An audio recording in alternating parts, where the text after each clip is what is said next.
Handcrafted in Canada, Hardline's ice pad has revolutionized curling for over a decade. Engineered with top-tier precision and durability, it is backed by an unmatched 10-year warranty.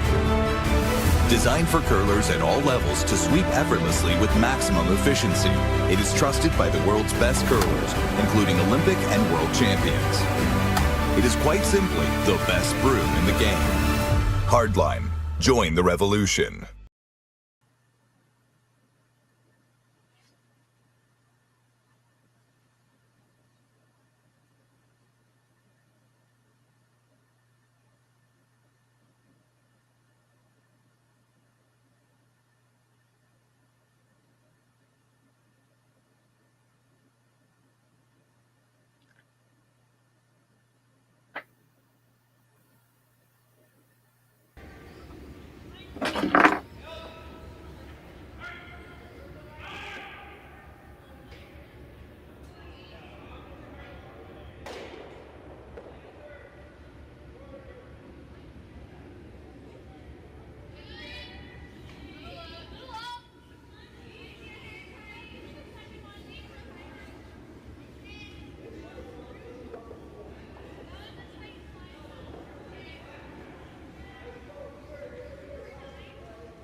got one, you got two, you got... Just one more throw, please.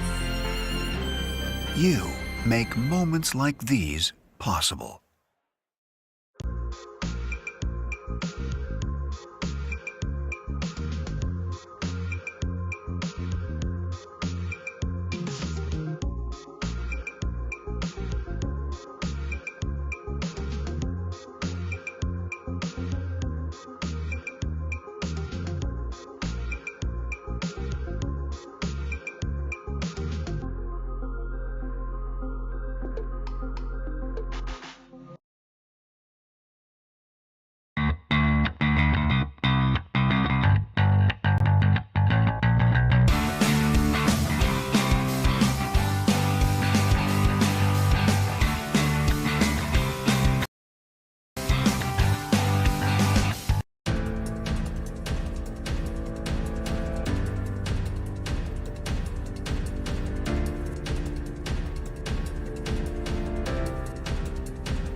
Handcrafted in Canada, Hardline's ice pad has revolutionized curling for over a decade.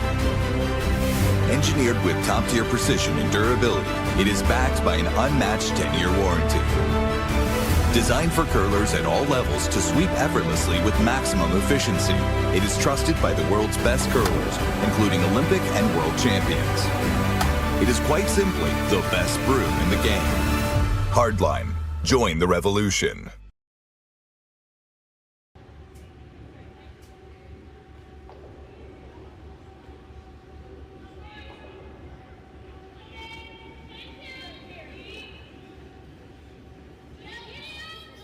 Saville Community Sports Center, home of the Saville Shootout. My name is Sean Joyce. Happy to be with you for this live presentation on Curling Stadium Edmonton. Women's action here this afternoon. Got the Michelle Englot team out of Regina. Michelle is the lead, but throws the skip stones as well. Throws the lead stones, but skips the game, so that is her throwing here. Ashley Williamson the second, Sarah Englund the third. The fourth thrower, and the one in the house right now, Stephanie Schmidt. They're up against Kaitlyn Laws. This is women's action from Pool B. Laws split her games yesterday. Michelle Englot 0-2, and there's two teams in that pool undefeated yet, so really important for both of these teams to try to stay where they are. Can't afford any more losses. Kristen McEwish is the lead for the Laws team. Jocelyn Peterman the second. Selena Negevin plays third. And of course, Kaitlyn Laws the skip. The first stone coming into the rings. They're playing the hit. Try to roll to the corner. Get the play away from that center line.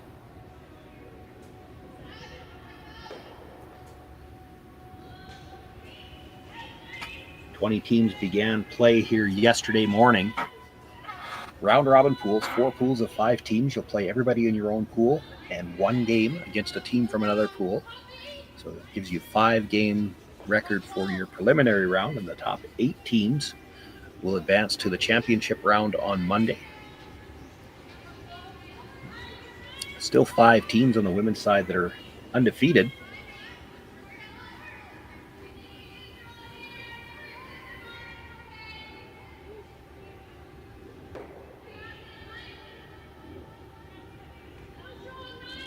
Two teams here early in this first end, continuing to exchange hits.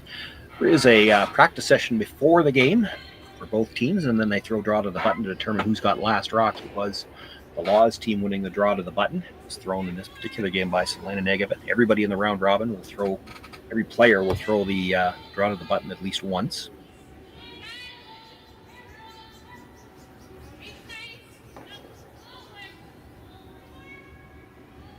With the hit now roll to the other side of the house. Michelle back in the house now. She'll continue skipping for the rest of this end.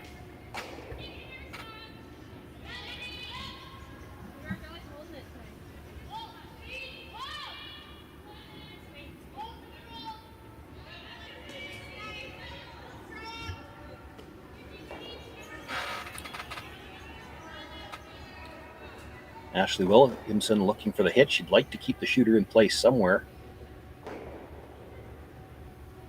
It does roll just to the edge of the 8-foot.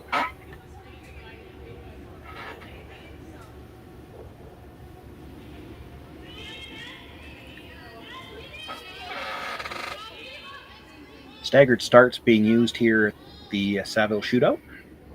So 10 women's games on, but 5 of them started at 3. The other 5 will start in a little while. It's a nice feature for an event. It works great for the crowd, works great for the ice makers, works great even for those of you watching on the stream. It doesn't matter what time you tune in, somebody's playing. Whereas to try to do 10 sheets for the ice crew to get everything ready in between draws, and the downtime that you'd have, so many games aren't, or so many sheets aren't being used for maybe an hour and a half between games.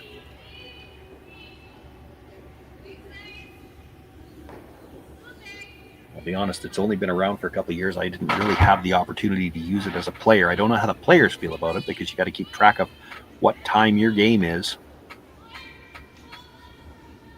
Mind you, in a round-robin competition like this, you know your games before you even start the competition. That works out well.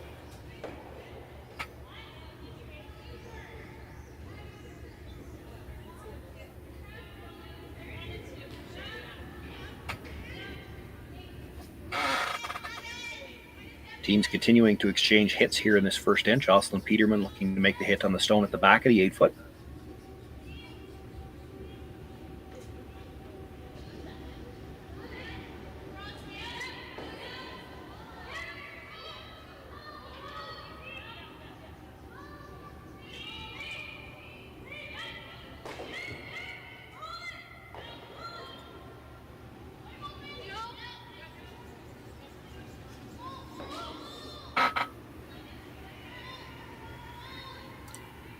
Third stone thrower for the Englot team, Sarah Englund.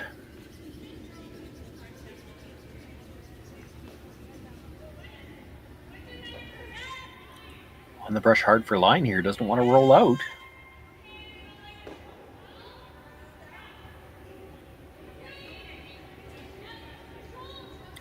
And it will. I don't think you'll see Kaitlyn throw corner guard this late in the end, but it does give Selena Negavan a chance to practice her draw weight, and in particular practice her draw weight to the wings. You see so much of the practice sessions are geared towards that draw to the button. Everything is thrown to the middle. Speed can be a little bit different to the wings. So a nice chance here for Selena to get a feel for that. Might have the chance to use it in the second end with that last rock.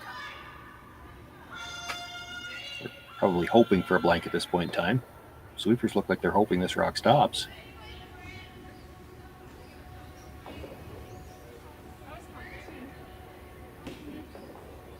And that right there is a good example of why it's nice to have a free one to practice with. You just, when every rock went down the same path in practice, you just don't know how much you might have to add going to the wings. Looks like not as much as she thought.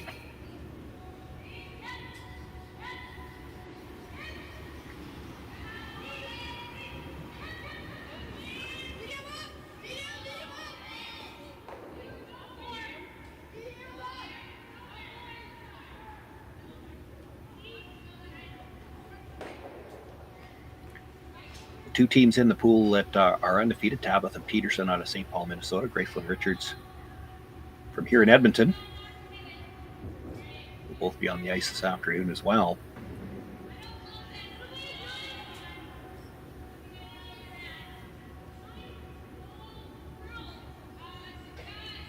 Kaitlyn Laws still has to play Richards.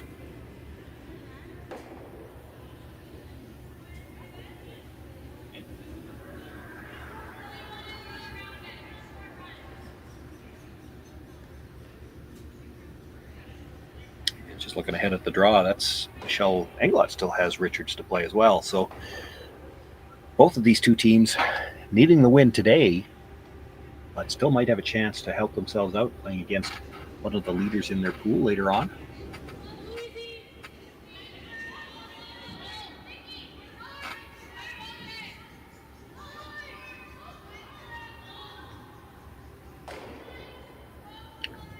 Open house now for Stephanie Schmidt, the fourth rock thrower.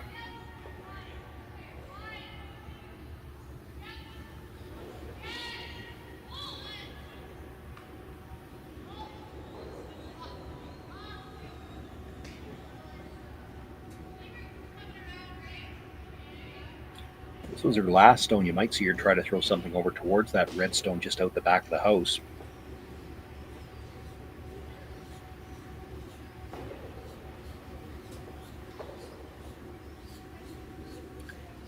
She was not the one that threw the draw to the button for last stone here in this opening end, so she might want to get a feel for draw weight down the middle.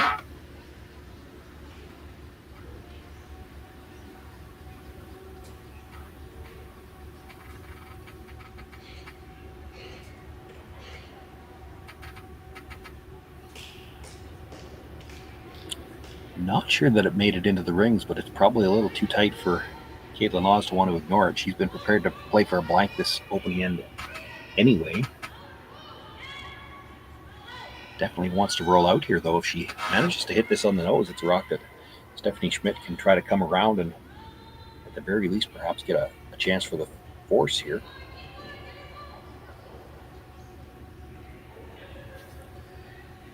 You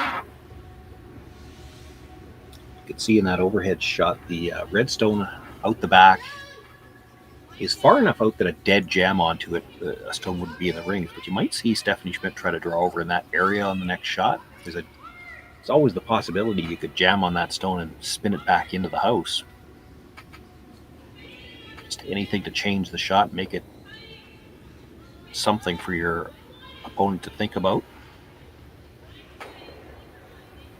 Kaitlyn Laws, no trouble with the peel.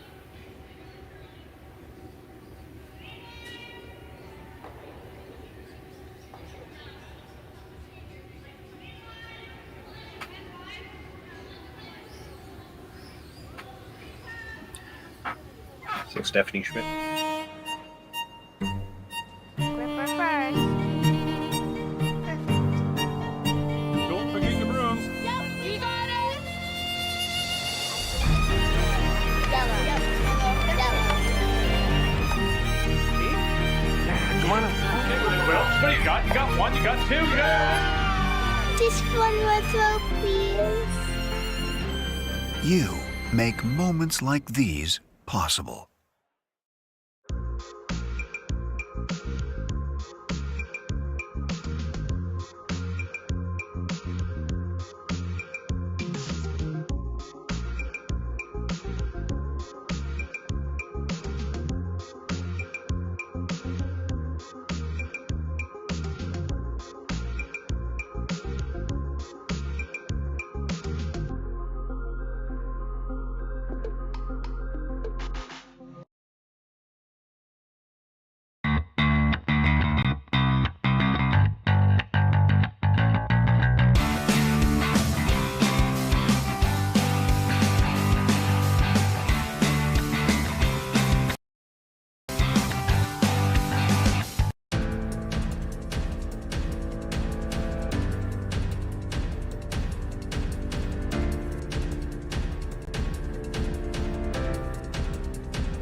Sorry about that. We jumped the gun a little bit on the commercial break, but Stephanie Schmidt made the draw to the corner. Now Kaitlyn Laws with the chance for the blank.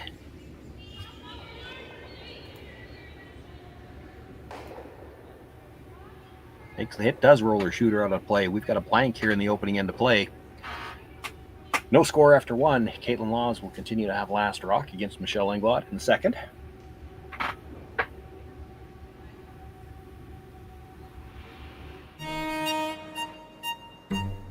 Gripper first. Don't forget your brooms. Yep, you got it. Yellow. Come on. Okay, well, what do you got? You got one, you got two, you got... Just one more throw, please. You make moments like these possible.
Second end underway. Michelle Englot throwing up the center guard with her first. Now Kristen McEwish being asked to come around it.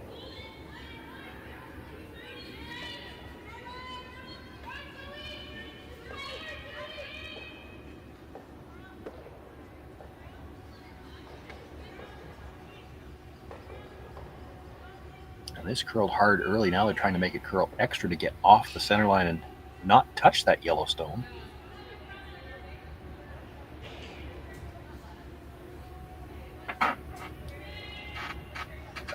I'm watching on a small screen. It's hard to tell for sure if that rock is on the center line, but it looks like it is. Yellow. The red certainly has overcurled it.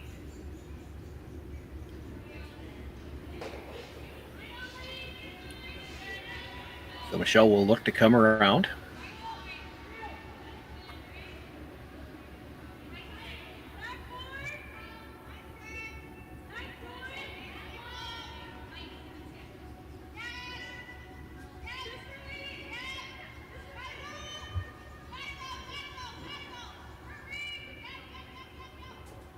Just rubs the red stone.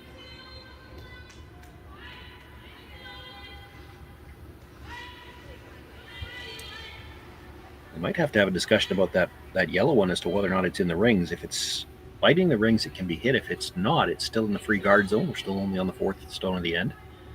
They are allowed to measure the biter stick, and it looks like that's what they're going to do.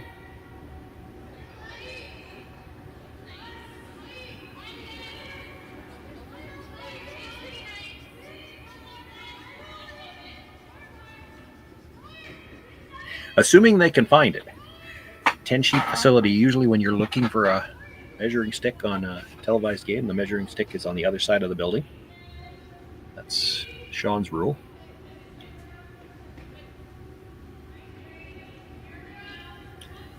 This is the only situation where you are allowed to measure a rock in the middle of the end. If you need to determine whether or not it's in the free guard zone rule. Had the two teams agreed, you just go by that agreement.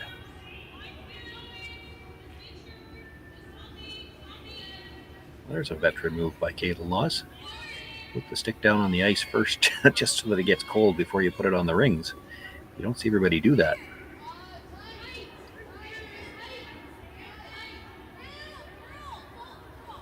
It looked like it passed by it fairly freely. So I'm going to guess that means it's not on. And you saw Kaitlyn Laws take one more look, and that's just a veteran move. If it comes down to a situation where you might have to have a measurement now, you want to have a good idea if it looks like the rings are accurate or if they might be out a little bit one way or the other. Can't hit it, so she's going to play the come around on the other side of the sheet.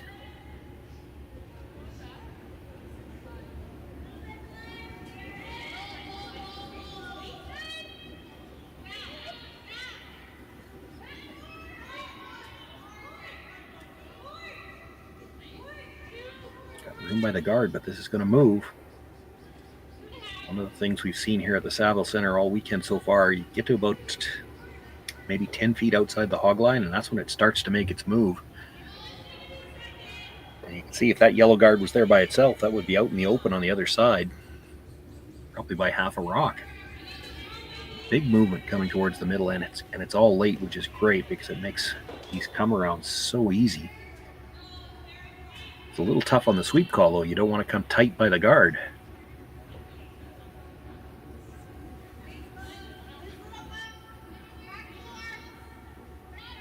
Easy might be the wrong word. It's just that they're there. They're possible. Straighter ice, some of these shots can be a lot more difficult. She's going to be tighter by the guard here. She's got enough weight to tap it, though.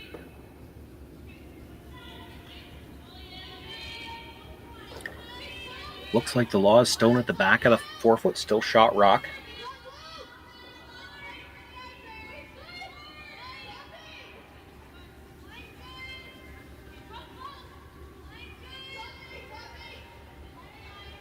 Kaitlyn not loving the overlap on these center guards, though. Going to look to make a play on them. Jocelyn Peterman. Probably try to keep one of the reds around, whether it's her shooter or the object stone. Kill one guard, get rid of the overlap, and try to roll it to a corner. Just like that.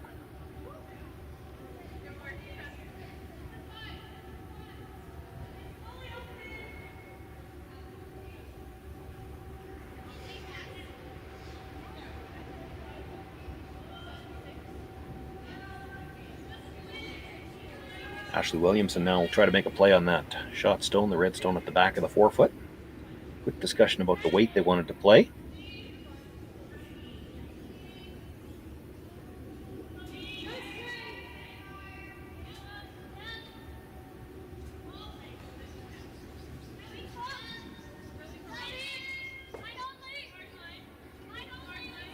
Makes the hit and actually rolls farther into the corner. I wasn't sure she was going to want to try to roll that way. Does give Jocelyn the chance to play the hit and roll over. Doesn't need to make the double if she just rolls over in front of that stone or even right beside it. She'll be buried under a corner guard. Chance to try to pick up her deuce here in the second end.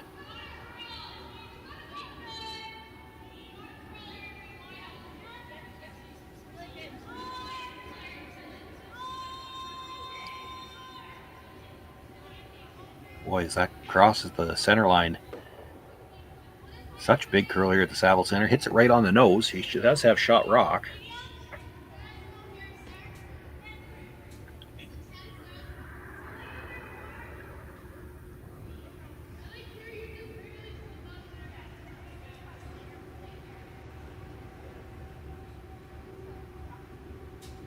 Now Sarah Englot will try to get the roll behind the corner guard. Doesn't want to roll quite as far as the first one. She wants to cut off the path to that rock.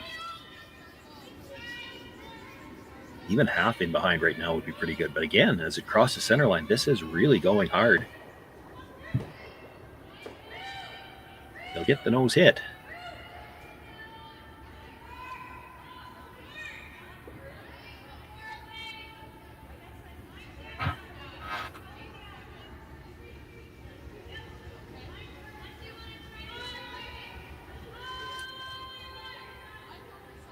Attempt number 3 for the hit and roll, this time Selena Negevin.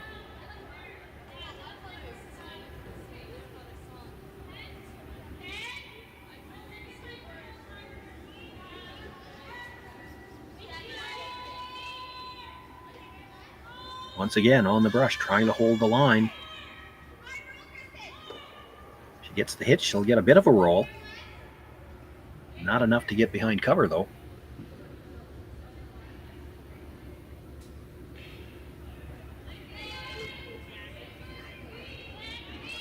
Does force Sarah Englot to play the other turn.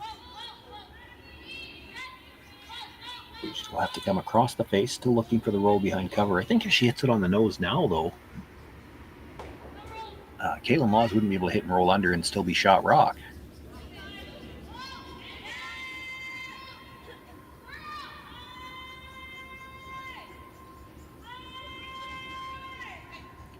Curling just as hard going across the line the other way, and maybe a little quiet on the weight. Does put the stone through the back, but her shooter rolls all the way across and out the other side of the guards.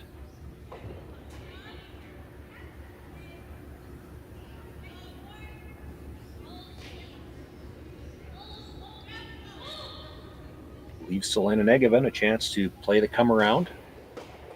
It is a tight corner guard. It belongs to the other team, but the way these rocks curl, you can get dead behind the guard.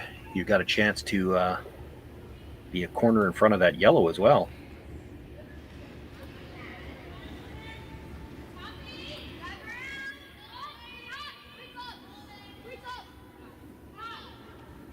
Rushers know they have to stay close here. Looks like they want to go a little bit for weight. You saw how hard the takeouts were curling, so you know this is going to curl.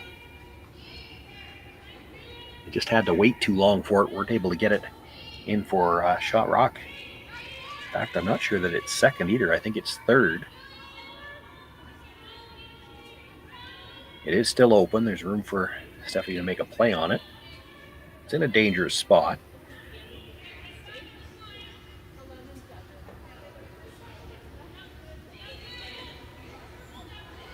You just don't want to hit this on the broom side and jam it onto the shot stone.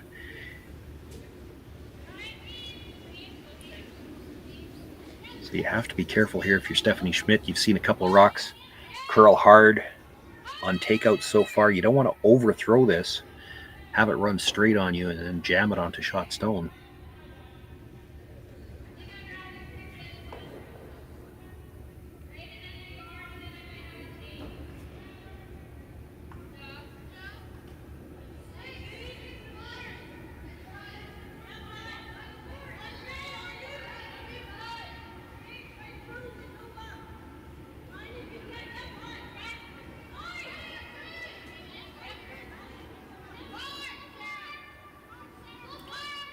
Curling up nicely. You'd like to leave your shooter out in the open if you could.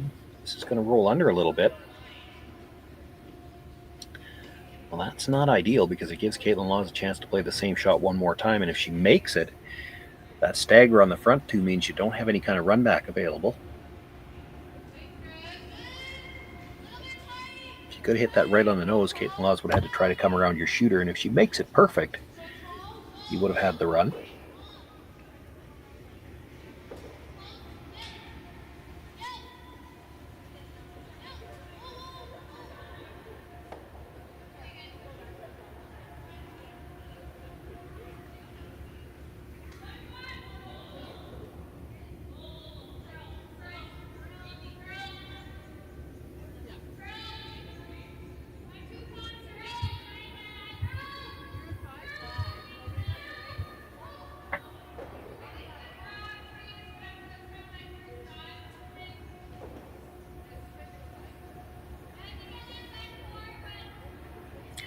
First stone here for Kaitlyn Lawes in the second end. Facing 3 right now, but a chance with a good come around to still perhaps get her deuce.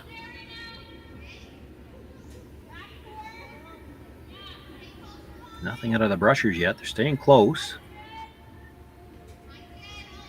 As it crosses the hog line, you know this is going to start to curl. There's the big movement. Trying to come right down towards the corner of that yellow shot stone. Sits in the corner of the 4-foot herself. Does have shot rock.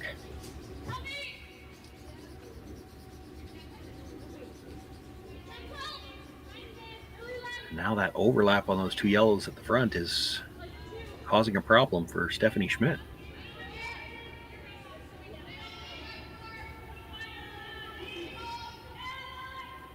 Could play the draw, the corner freeze that she's looking at. It's just that it's really hard not to leave a squeeze double. I wondered if they might not look at that. What they're looking at now is the red onto the yellow in the 12-foot onto shot stone. As much as you hate to run your opposition stone into the rings, it really doesn't look like there's any way you could. I mean, you'd have to drastically over curl it to do anything that would give Kaitlyn Lawes a chance at an extra point. First two are pretty close together.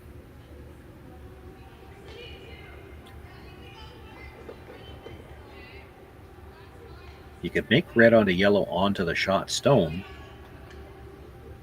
You could sit 3.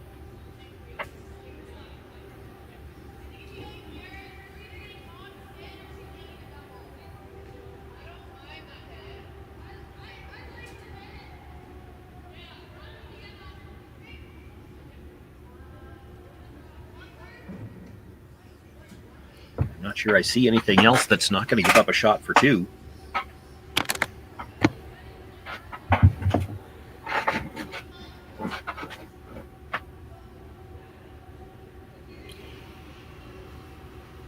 They will have looked at the angles, and they get a true view of the angle from ice level. It's always a little tougher from the overhead. Sometimes it's deceiving. It looks like about half a rock from where we are. Might be a little thinner. But she needs to make this shot.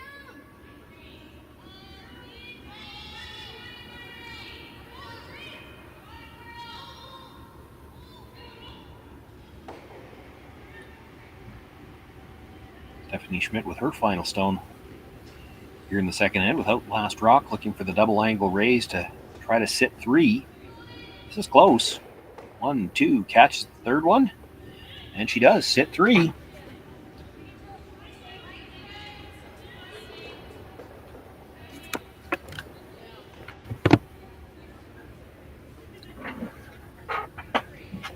A few fist bumps after that throw, and deservedly so.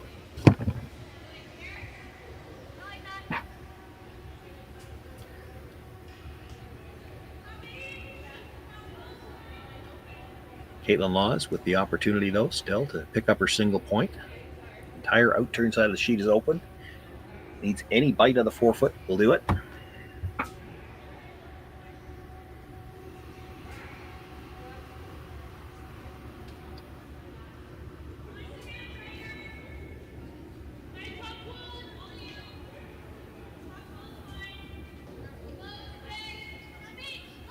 The brushers will give you a bit of an idea as soon as she lets go.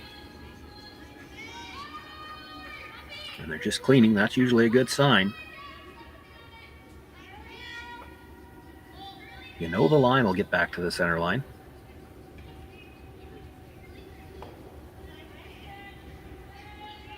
Still not much more than a firm clean. Both brushes down. Kaitlyn Laws with her final stone here in the second end. Puts it in the top of the forefoot. She will pick up the single point. Take a 1-0 lead over Michelle Englot. Englot will have last rock in the third.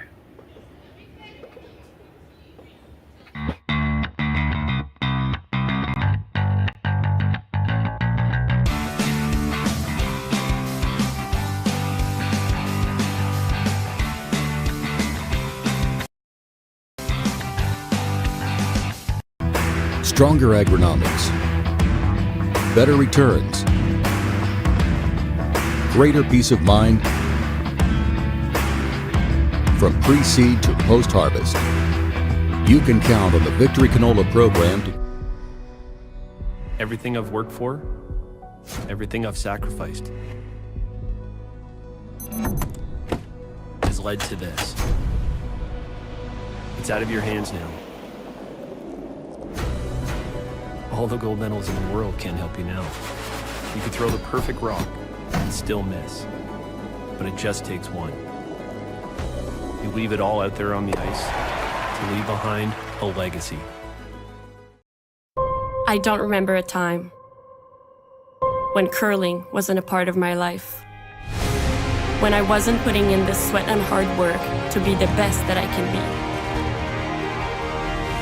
Clocking in the time, the effort to practice day in, day out. Curling is more than just a game. It's a family, a community. And when it's time to play, I know I'll be ready. Hardline, supporting hundreds of our next generation athletes.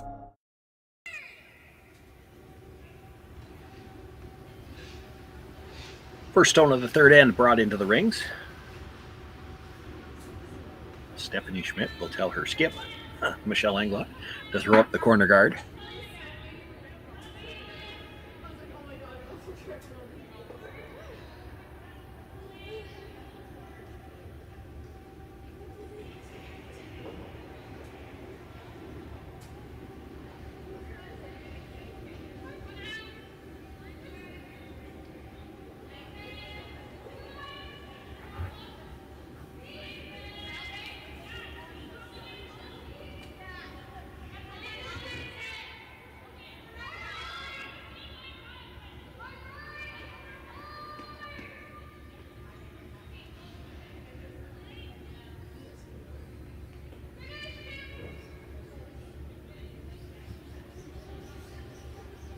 Kristen McEwish being asked for the guard now.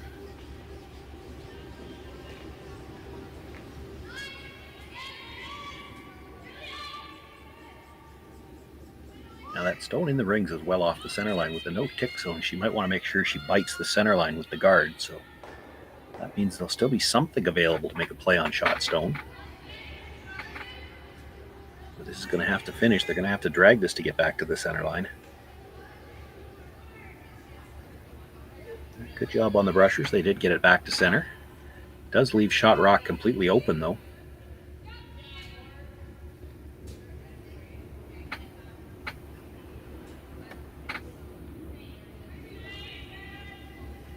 Talked about ignoring it and coming around, but when you can see all of that rock plus enough air to get underneath, Michelle's going to make a play at the hit and roll.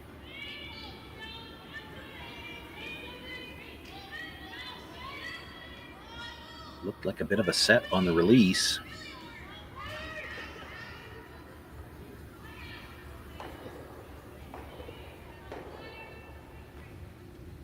Gets back to the nose, stays right there.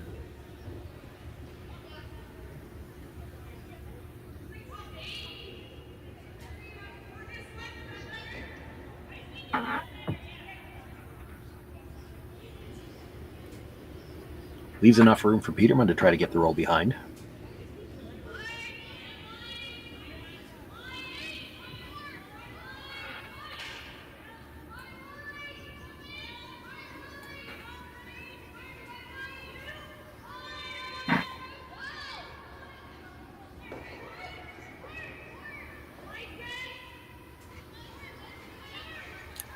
Gets a roll, but still leaves it a little more than half available. Also the fifth rock of the end, and I think that was Michelle looking over her shoulder just to make sure. That's 5. We can hit the guard now. So asking Ashley Williamson to make the hit on the guard. And she'd like to clip the one in the rings on the way by. Keep her shooter out front for a second corner guard. This is close. Might overcurl on her. Does. Just stuffs it on the stone in the rings.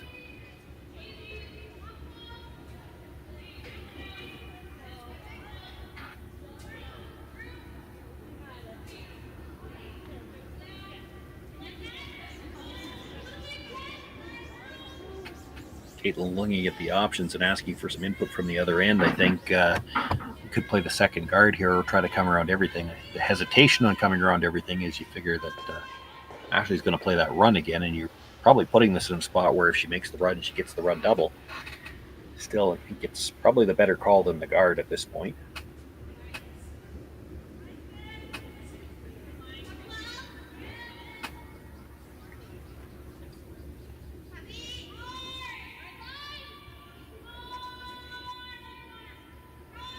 Boy, they're really going to have to get this by the red. I don't know. It's got the weight.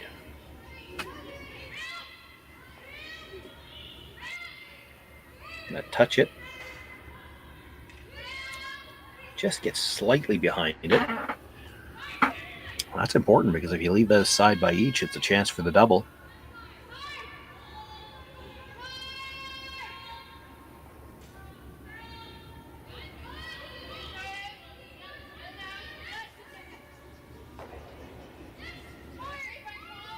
As it is, Ashley Williamson with a chance to make the hit and perhaps roll behind the red stone.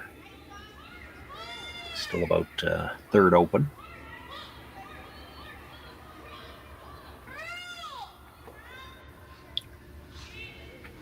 It's close here.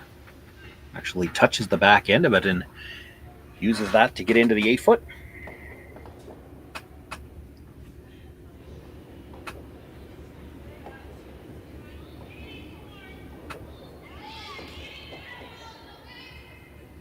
Hard for Selena Negevin to do much with that other than just pick it out. They are looking at the run as well, but that's running your opposition stone in.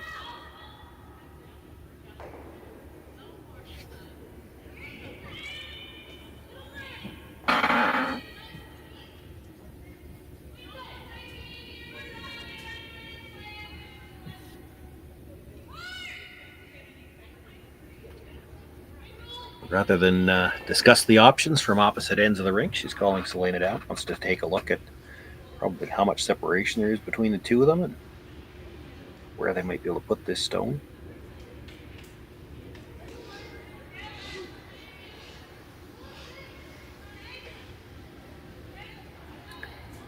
The pick's available. It's tough. You can't see, typically when you're trying to play a pick, it's nice if you can see a half and only need to hit a quarter. I don't think she can see all of half.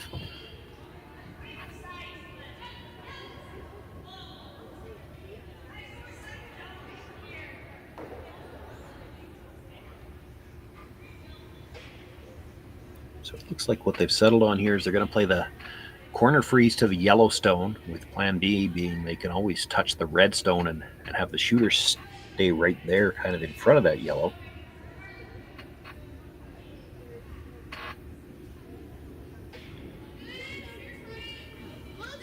This is the kind of shot. It goes back to what I was saying earlier about the late curl and how it makes shots so much more possible.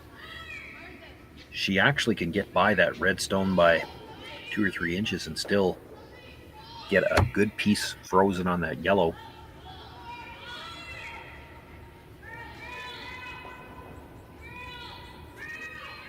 Even though there's only a few feet between them, a couple of feet between them.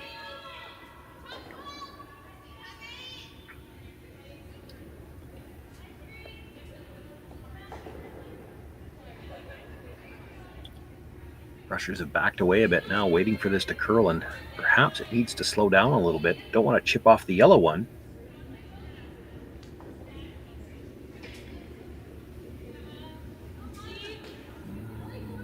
Yeah, that might have left room.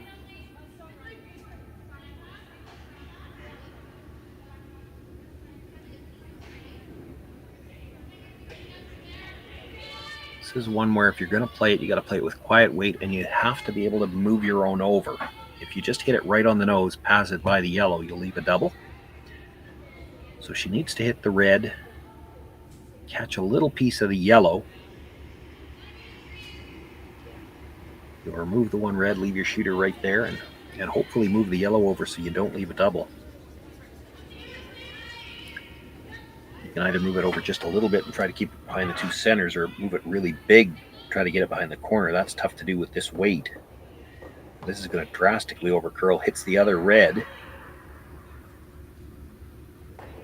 Move some things around when the dust settles. It's Englot sitting 1.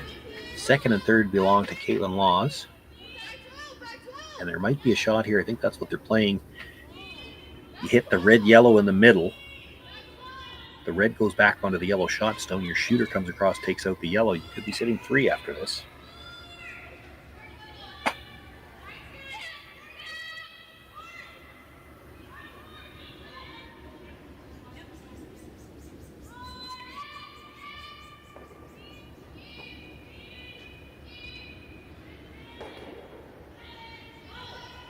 I think she actually hit the yellow one on the outside first. It was close to hitting them at the same time.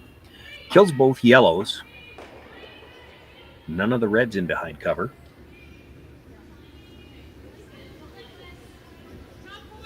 But she does sit 3.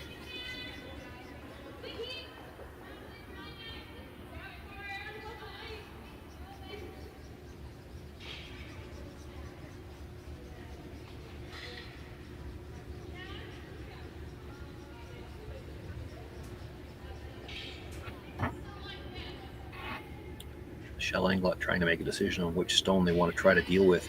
It's the one she's hitting is the one that's the most danger to them, because if they were to come around the guard, it would be a short run back.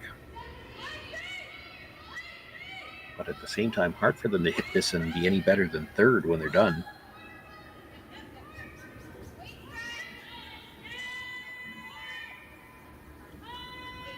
Gonna have to go to get this by the guard.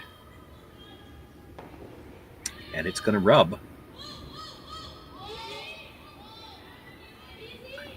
And leaves the red on the other side of the 8-foot covered. Kaitlyn Laws sitting 3 right now. 2 of them are buried.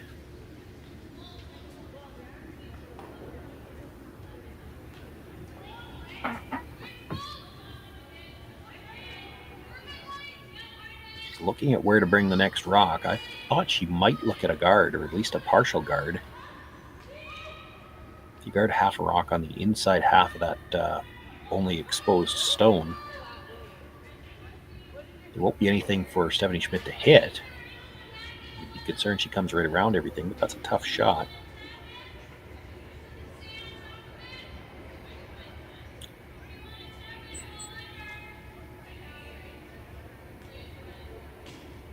Drawing into the rings, what they're worried about is leaving her a hit and roll under cover.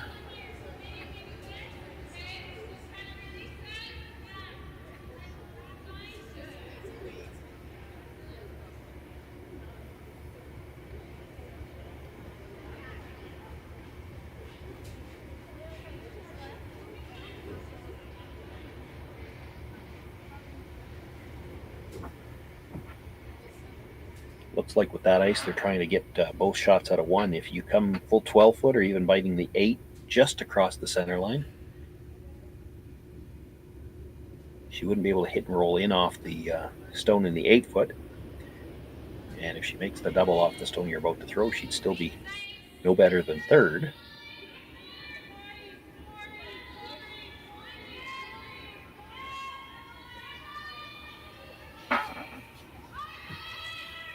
And if she comes right around everything, you've still got the short run back available.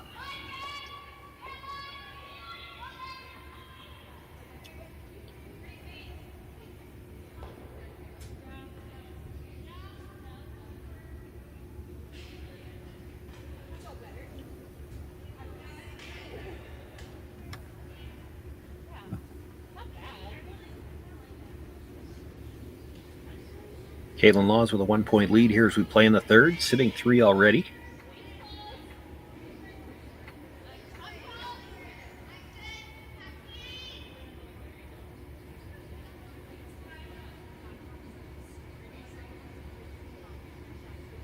Looking to bite the 8-foot, sit 4.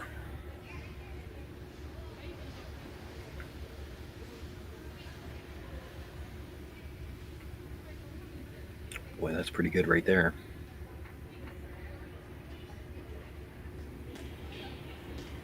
Michelle, I guess, might be able to call for the hit and roll underneath that stone, but then it's a short run back. Looking at whether or not they can make it a triple, I think.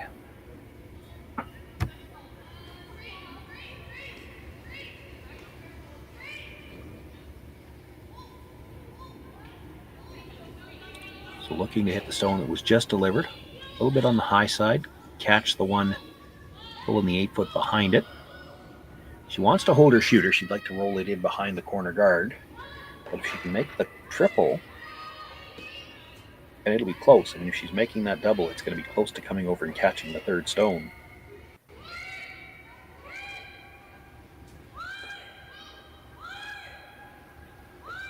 If she can roll behind cover, it's a stone that Kaitlyn Laws isn't going to be able to remove. She'd have to be careful not to leave a double on her last one, or it could be a deuce still.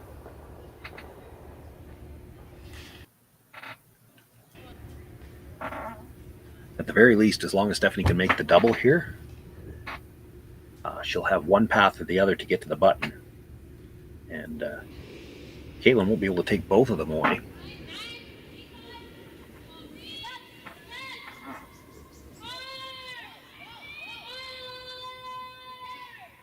Close. 1, 2, catches the third one. Needed to be just a hair thicker to hold the shooter. Does spin that rock to the back of the 8-foot. More importantly, she's got paths on both sides now to get to the button. Kaitlyn can't completely take that away with one rock. She's going to do the best she can. Try to put this right on the center line. Again, biting the 8-foot.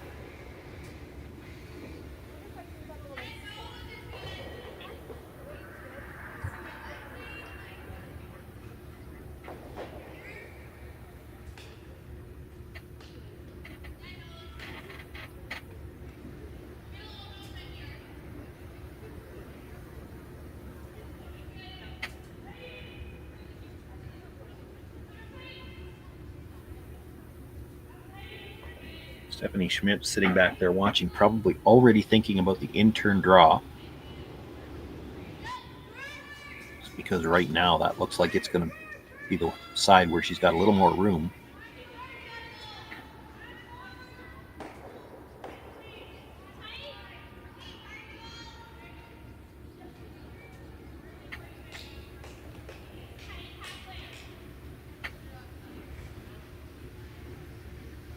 This might be a little bit light.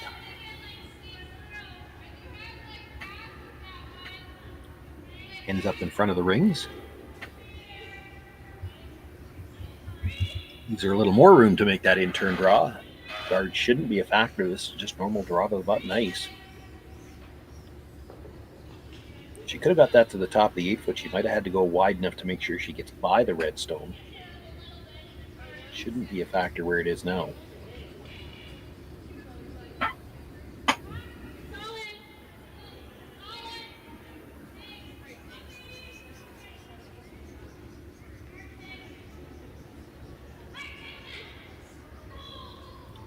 Still, it's a draw against 2. Has to be made. Stephanie Schmidt, the 4th rock thrower, with her final stone here in the third end. Trailing by 1. And in a must-win game here in round-robin play. Needing to just about bite the 4-foot to pick up her single. Pressure staying close early. Having to wait for it to curl now, trying to help it curl. She's off the corner guard now. It's a question of where is it going to stop. They were sweeping for curl. And Will put it right at the back of the button. Stephanie Schmidt A nice draw, single point on the board for Michelle Englot. We're all tied up after 3 ends of play. Kaitlyn Laws with last rock in fourth.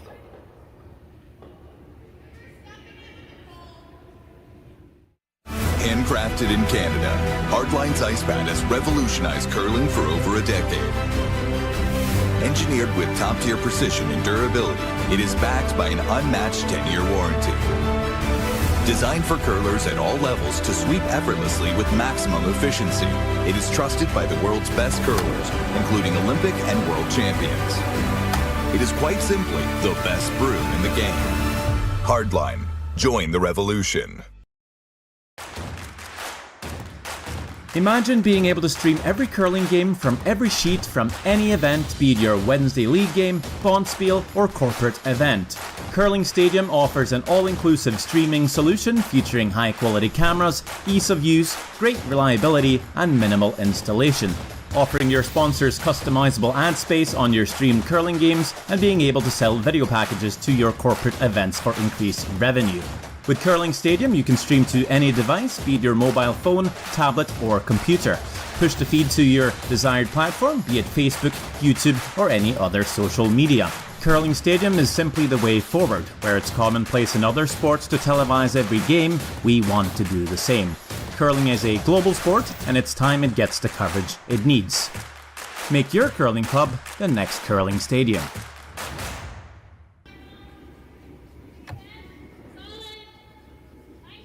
Outstanding draw by Stephanie Schmidt to pick up the single point as we finish the third end. If I can go back to the stone just before that, though, Kaitlyn Laws, if she comes to the top of the 8-foot on hers, bites the top of the 8, you saw how tight Stephanie was by the outside guard. She would have had trouble getting by a stone on the top of the 8. She might have had to play some kind of hit roll, try to get shot off the stone that she couldn't even completely see. As it is, we're all tied up, one apiece. Kaitlyn Laws with the last rock as we begin play here in the fourth. Center guard thrown to start the end. Now the come around. Kristen McEwish.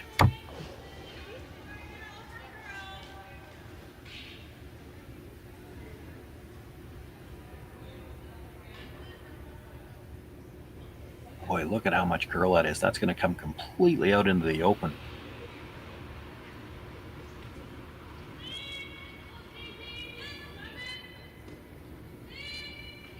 Michelle going to look to come down to it with the other turn, the in turn.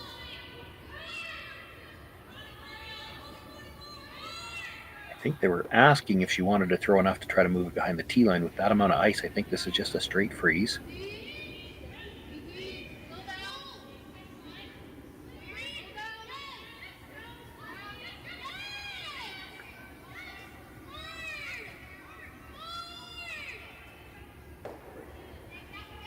Looks like a lot of room, but you know that if this has got draw weight, it's going to go sideways at the end, and there it goes. Comes down, actually gets to the inside of it, moves it maybe a foot.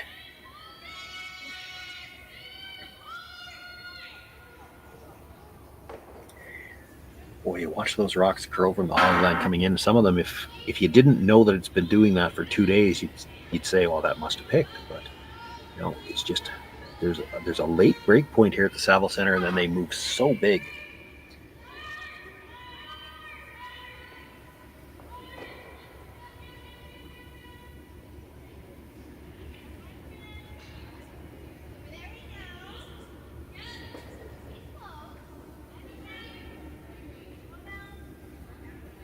Kristen McHugh is trying to follow it down, sit on the inside corner, or the outside corner of it this time. Leave a path to play red onto yellow. Sweeping for a little extra curl here now, and it's not going to get there. Just chips off and will sit beside the other red stone.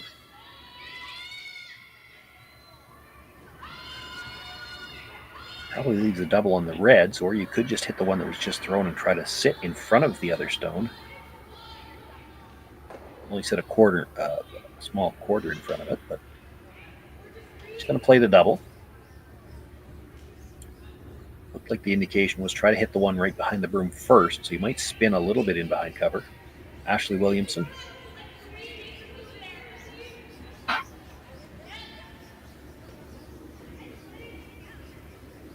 Big weight on the in turn. Boy, this is really curling. She actually hit the one behind the guard first. Makes the double and spins away. Might have left the double back.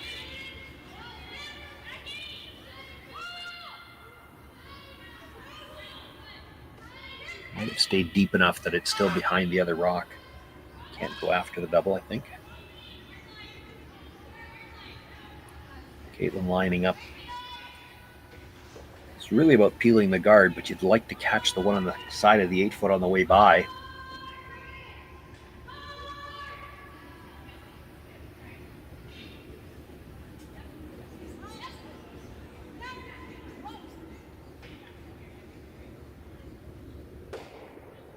Peel, that was the important thing. You make sure you're rolling away first, and then they call the sweep off to try to curl up enough, catch that stone on the side of the 8-foot, which they do.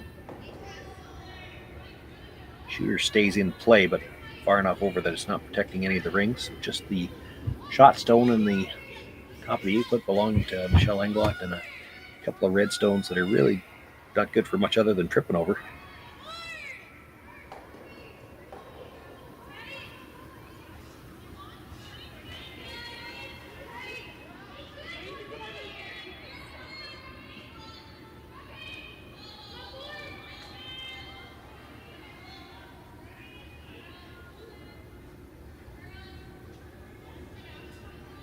Looking to guard the shot stone, and at the end you could tell they're just trying to convince that rock to stop because it was over curling.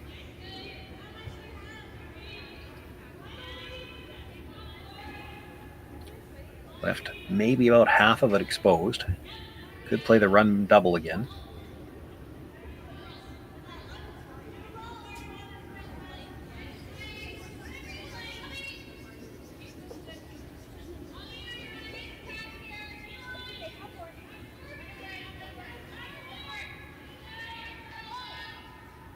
Discussed both options, thought about it a bit, deciding to play the run double.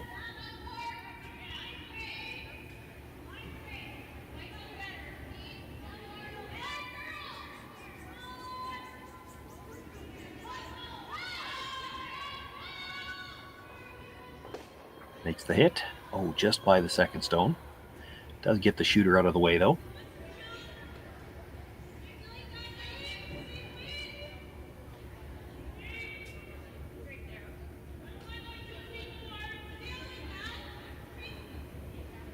Does force Sarah Englund to put the guard back. As we just saw, it's not a gimme to be able to put a perfect guard up on this ice because you have to anticipate the amount of curl.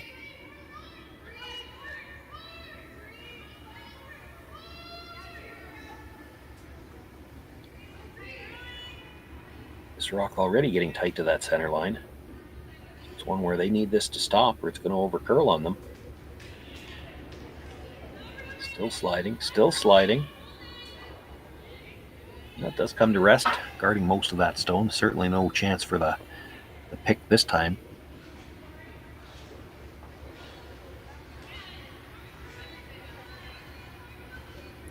One more chance at that runner double.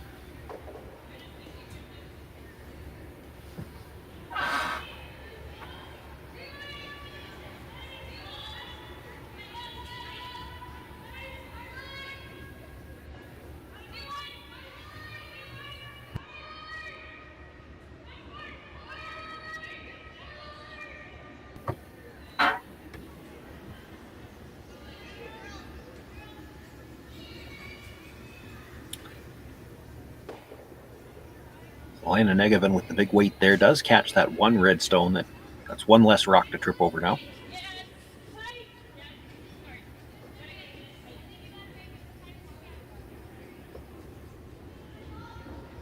Sarah Englund being asked to replace the guard one more time.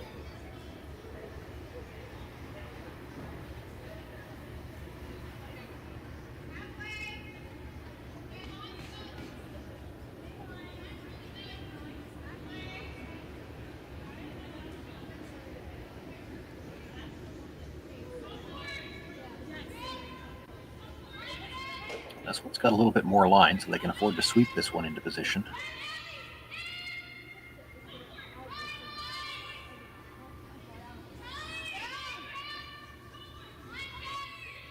Those are just a little bit more comfortable for the brushers and the skip, knowing that you can sweep it into position rather than just having to hope it stops in time. A little more lined up too, and more space. So if she's going to go after the one in the rings, has to risk leaving her shooter in play this time.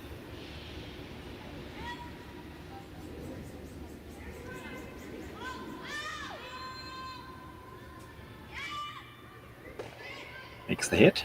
Does clip the stone out of the top of the 8-foot. And does leave her stone for a guard just off the center line. It's the only way she could make it, though.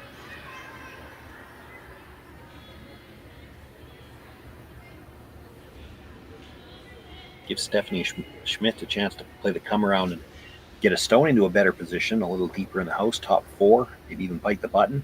The only problem is the next run back is going to be a red stone coming back, and if she sticks it, could be in some trouble.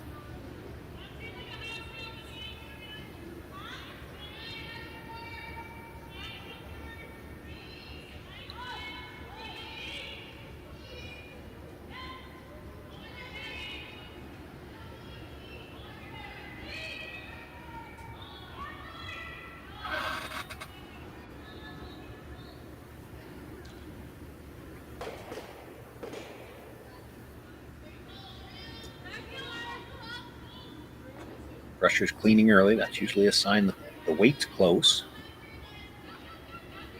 This is where it should start to move.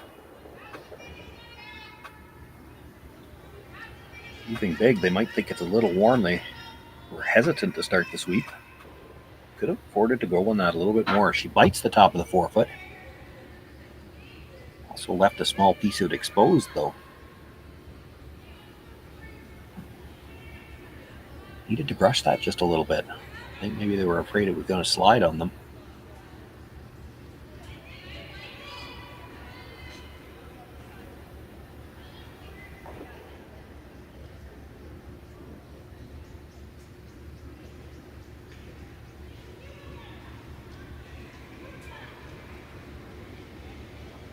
For Kaitlyn Laws, she's got a piece of that yellow available. She can throw some quiet weight at it. It's not just a matter of removing the stone. She'd like to keep her shooter in the rings as well. If you roll out, Stephanie Schmidt gets a chance to play the same shot. If she's a 1.5 foot deeper, you're going to have a hard time scoring. If you can hang your shooter on the corner somewhere, you know that Stephanie's going to make a play on it. You've probably got a chance for the blank here.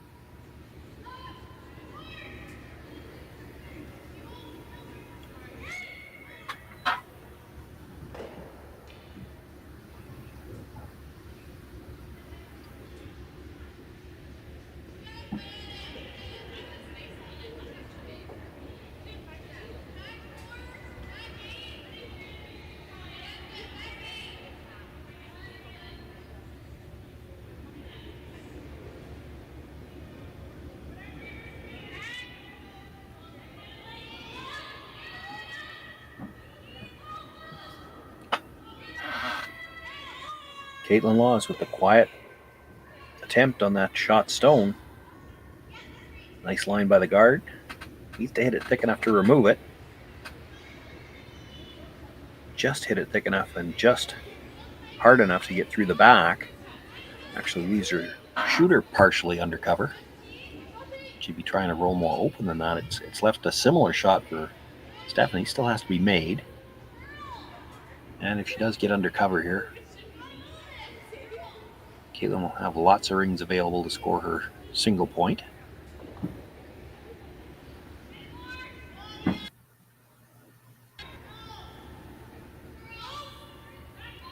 There is room to make the roll under cover. If she comes through the same line that Kaitlyn Laws just had, she can hit the red and roll back underneath the guard.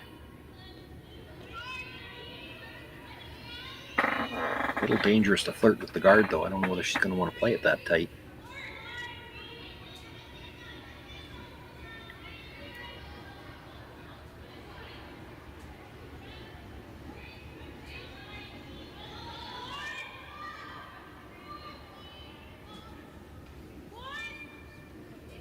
Pressure's indicating this might be a little bit more weight than what they were calling for, so they'll have to wait for the curl.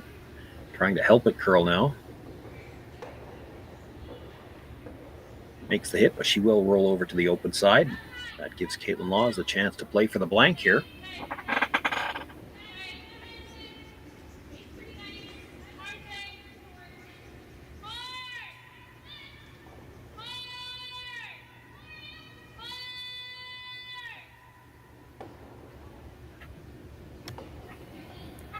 Looking like points are going to be at a premium here in this women's matchup.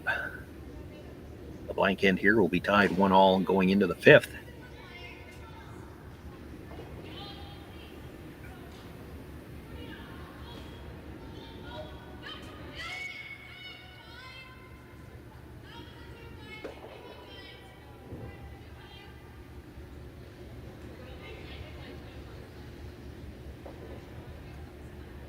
On the edge of the rock. She's going to have to throw some weight here. We know that everything curls coming towards the middle. It'll come up a little bit even with weight.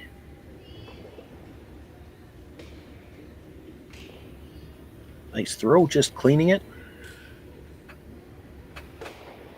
Kaitlyn Laws makes the hit, does roll the shooter out of play. We've got a blank in the 4th. Still 1-1 after 4 ends. Kaitlyn Laws with last rock again in the 5th. Handcrafted in Canada, Hardlines Ice Band has revolutionized curling for over a decade. Engineered with top-tier precision and durability, it is backed by an unmatched 10-year warranty. Designed for curlers at all levels to sweep effortlessly with maximum efficiency, it is trusted by the world's best curlers, including Olympic and world champions. It is quite simply the best broom in the game. Hardline. Join the revolution. This is it. It all comes down to this rock. The hours in the gym, the weeks away from my family. This is what I've been training for. And all those voices trying to tear me down, I'm here to silence them. We've given everything we have for a chance to get everything we want.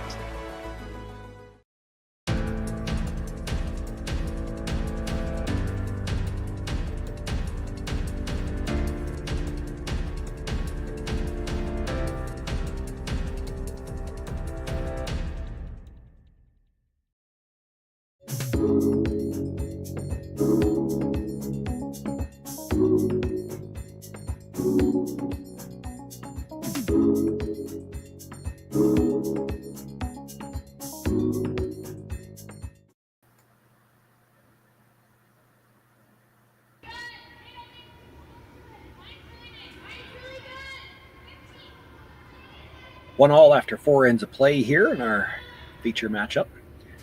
Teams have the opportunity, or the option, I guess, to have a break at the end of 4. So as they take their break, let me update you quickly on the other scores here. As quick as I can, considering that I didn't have the right screen up.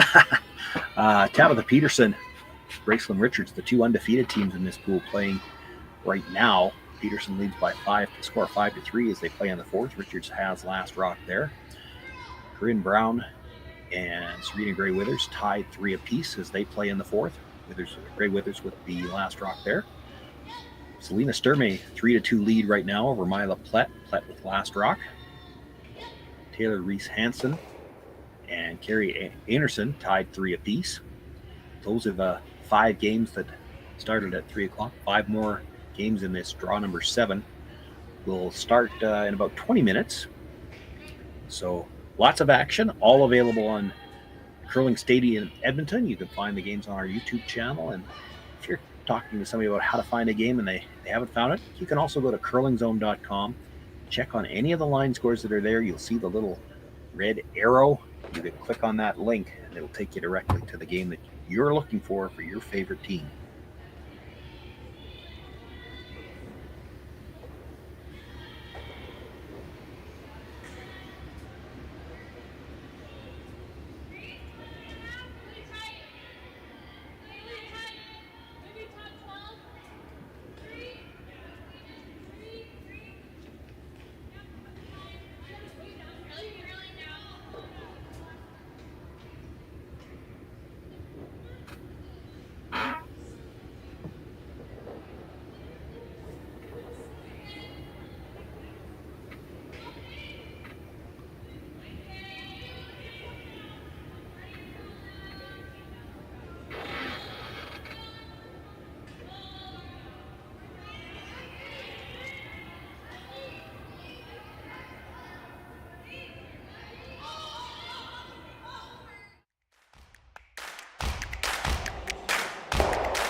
Handcrafted in Canada, Hardline's ice pad has revolutionized curling for over a decade. Engineered with top-tier precision and durability, it is backed by an unmatched 10-year warranty. Designed for curlers at all levels to sweep effortlessly with maximum efficiency, it is trusted by the world's best curlers, including Olympic and world champions. It is quite simply the best broom in the game. Hardline. Join the revolution.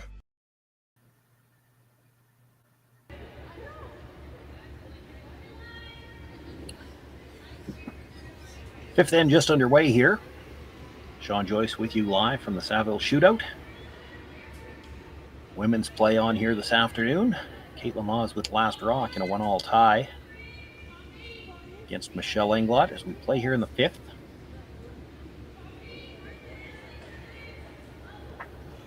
At the conclusion of this draw 7, all of the women teams will have 3 games. The men already at 3 games. They've got another draw yet for them tonight. That'll be the last of the staggered starts. Tomorrow, just 3 draws necessary tomorrow, so it'll be the women at 9 a.m. local time. They will play twice tomorrow. The men play once in the afternoon. That will complete round robin play, and then championship play begins for the 8 teams in each division that make the playoffs Monday morning. We will have all of the action for you here on the Curling Stadium, Edmonton. Center guard to start off this 5th end, and then come around to the top of the 8-foot. Michelle Englot will try to follow it down, sit right on top of it.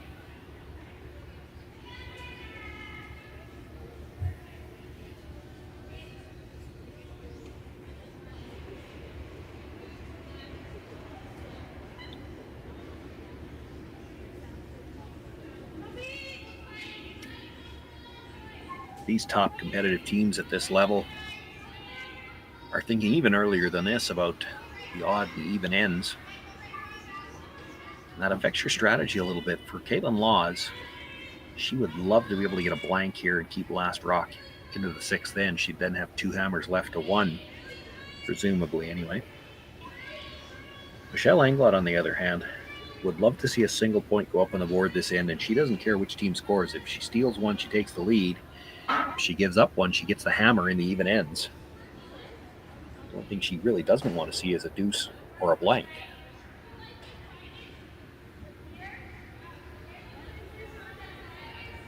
And the blank probably worries her more than the deuce right now.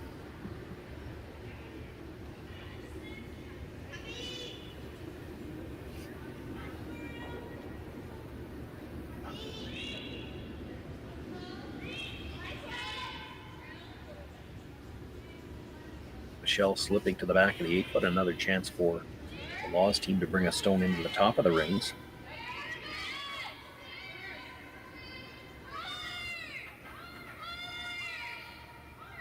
That ends up a little bit short. I don't think they wanted a guard out of it.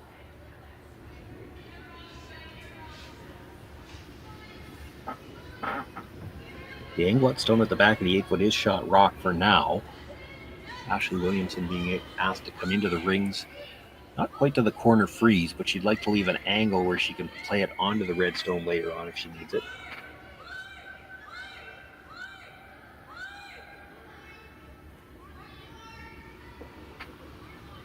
This is getting really tight to the guard, though. Going to touch it. It's her own guard. She would have been allowed to remove it from the no-tick zone, but it does stay on the center line.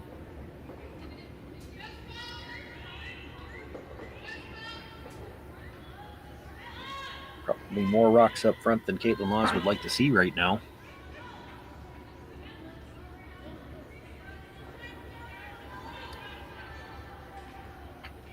Just looking for a path. Where can she hit that yellow to not risk bringing it into the rings?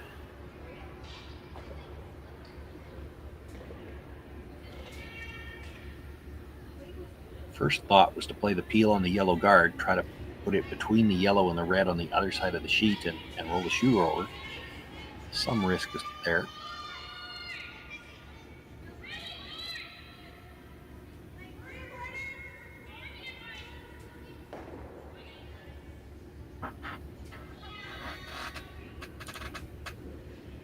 Ultimately, that's what they decide to play.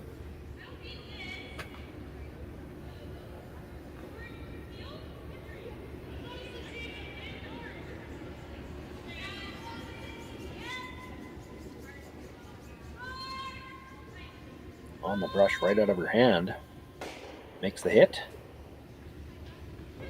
But does clip her own out of the top of the 8-foot. Just the one stone in the rings now, belonging to Michelle Englot, the back of the 8-foot. 3 guards, all off to the corner.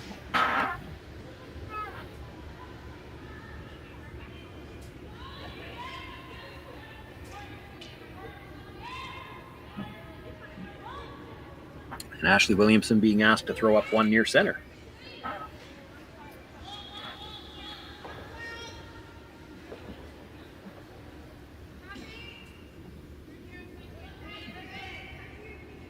And the sweepers have not touched this one. Does not want to slide into the rings here.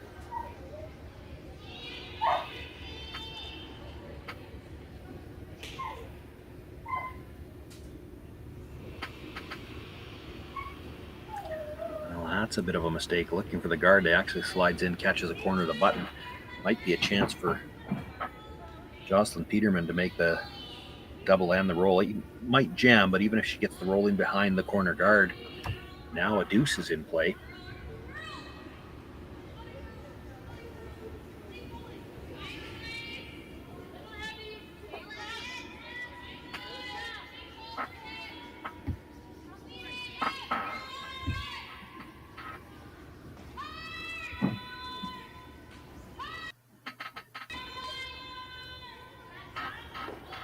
Makes the hit, does jam it on the back one, but rolls her shooter in behind cover. I do think it's the Englot stone at the back of the 4-foot that's still shot rock for now, but the bigger problem is that buried stone in the corner. The problem for Michelle Englot anyway. Been sitting a little bit more comfortably all of a sudden for Kaitlyn Laws. If you're going to get forced, you may as well get forced to 2.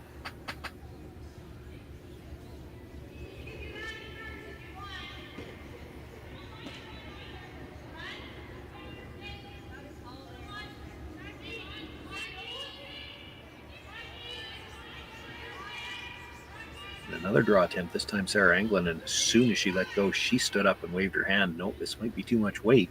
It's got nice line. It's good if it just sits there, but she's going to bounce off a little bit. I think there's room for Selena to get across the nose, perhaps make the double and roll under cover again.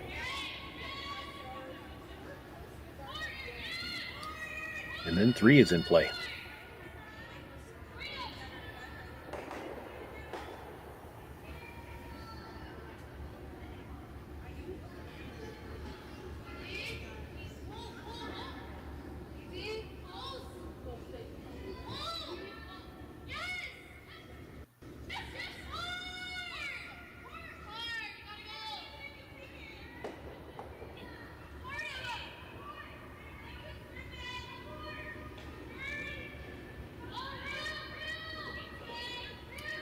Looking for the hit and roll again. If she makes the hit and roll this time, she probably makes the double. This is going to have to curl though. She gets the hit, but drives it by the stone at the back. Shooter stays out in the open. It is shot rock. And there's no way for Michelle to roll behind cover, or at least not the short roll behind cover. She's looking at the long roll all the way across to the corner guard on the other side. But a 3-foot roll.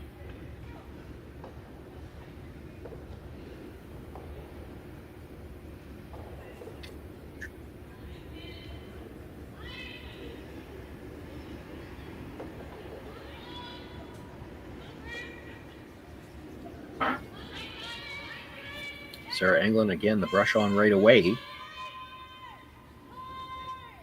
Backed away for a moment, maybe should have stayed on it. She hits, stays right there.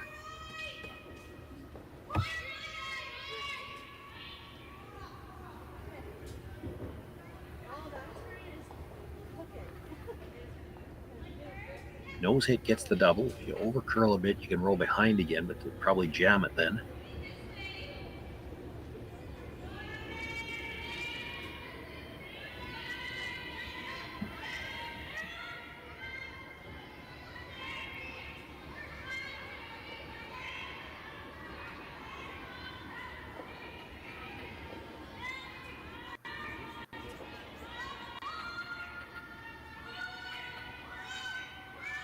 Needs to come up just a little bit to get the back one. Not going to, and actually rolls across the other side of the center line.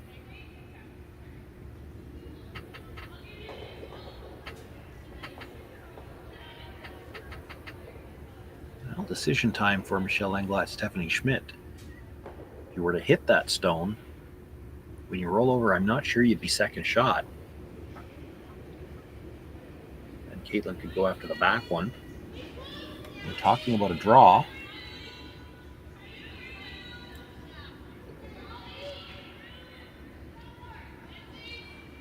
If you're going to play that hit and roll, you got to play it fairly quiet so you can hit it a little bit thinner. Looks like they're going to throw it close to normal.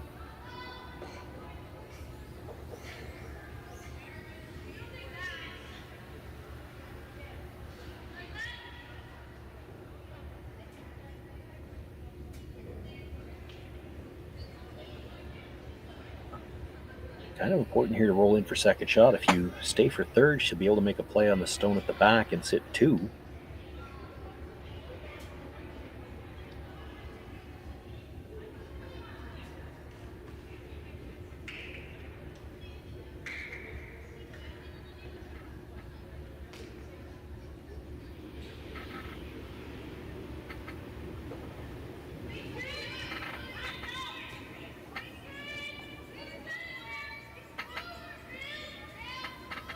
On the brush fairly early. Doesn't want to get up to the nose. She'd actually catch her own if she did that. Makes the hit. Gets a little bit of a roll. I think it's enough that she's sitting two, but she does leave the straight back double again.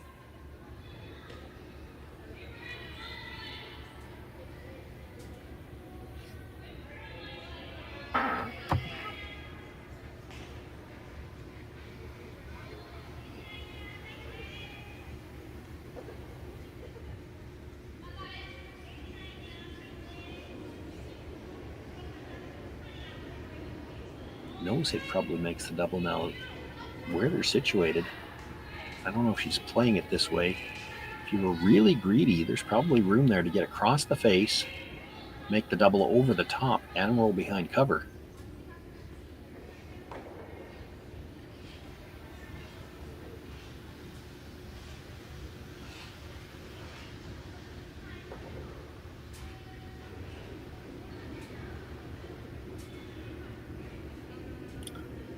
Backwards motion on the release. This is going to track for a bit.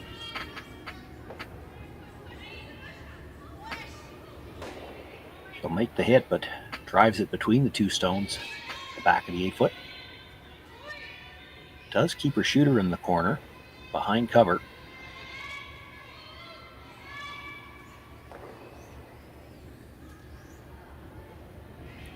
With Laws sitting second and third, Stephanie Schmidt going to have to try to come in here. Best guard is second shot. Needs a piece of it behind cover. Doesn't want to leave a double.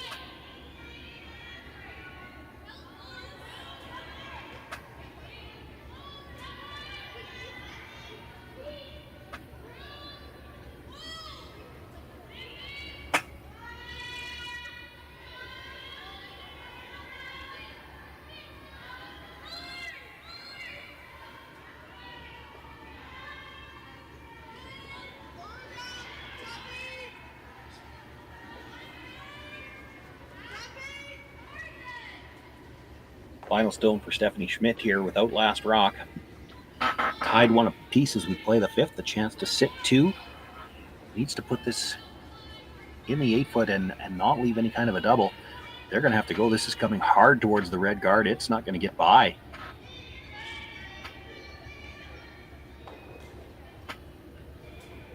Not sure if that picked. It moved early. She ends up a little light as well, but that might have something to do with how much it moved, and that could have been a pick. So for Kaitlyn Laws, out of nowhere, a chance to potentially get 3 here. Just needs to stay anywhere in the rings.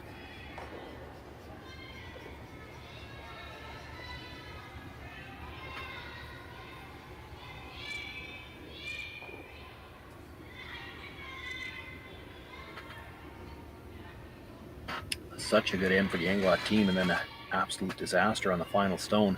Have to think it picked.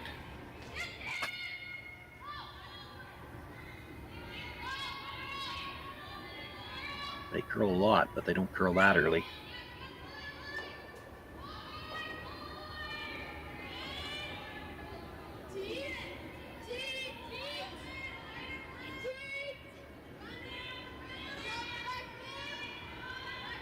So final stone, Kaitlyn Laws. Chance to go up by 3 here.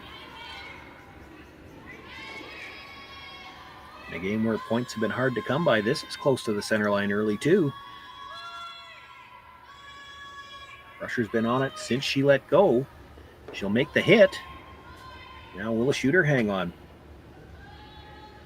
And it's going to spin, stays in the rings. That's good enough to put 3 points on the board for Kaitlyn Laws. She'll take a 4-1 lead after 5 ends of play. Michelle Englot will have last rock. We'll see if she can do something with it right after this.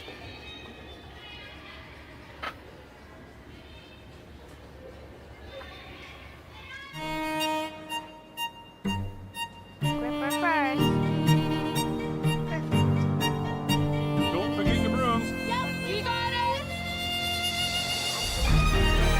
Yellow.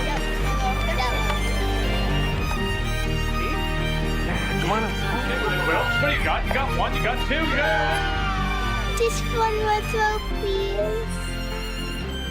You make moments like these possible.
Now just one shot. Made a big swing in that 5th end. Absolute disaster for Stephanie Schmidt, and Kaitlyn Laws took advantage of it.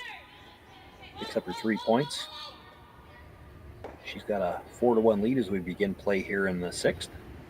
First stone at the end brought into the top of the 8-foot. Michelle Englot now going to throw the corner guard.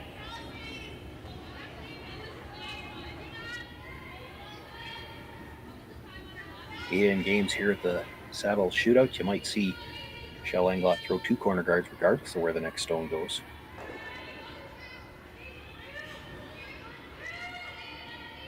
Stephanie Schmidt showing them where they'd like it to be, how tight they want it to be. That might indicate that they plan to throw 2 corner guards on the same side.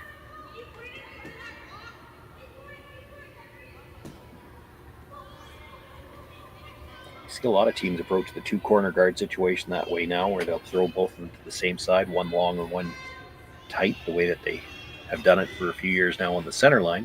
The reason they do that is to make sure they've got a draw path available on the other side. A lot of times when you throw the 2 corner guards and split the house, they're both blocking the path you might need to draw to the button.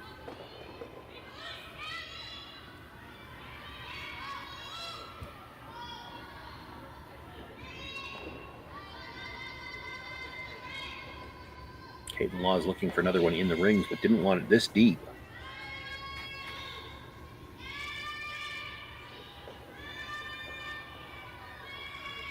Definitely wondering about the come around. I think they were probably initially looking at 2 corner guards, but that one's halfway. It's hard to throw a second corner guard on the same side. They're going to come around it.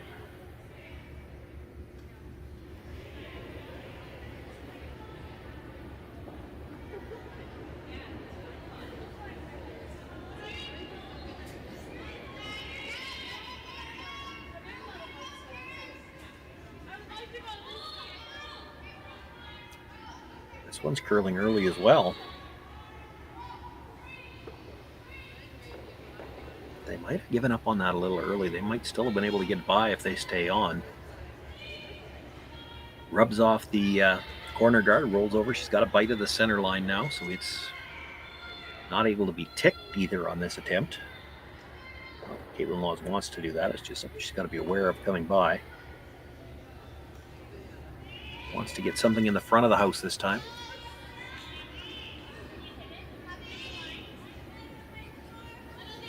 And this really isn't anything about wanting rocks in the house at all. It's just because the rules say she can't peel the guards yet, so she's got to put hers somewhere. Put them in the middle, front of the house, and you know that Michelle Englot will have to deal with them at some point in time. Well, that's a nice stone there. Tucks a corner around her own red at the top of the 8-foot.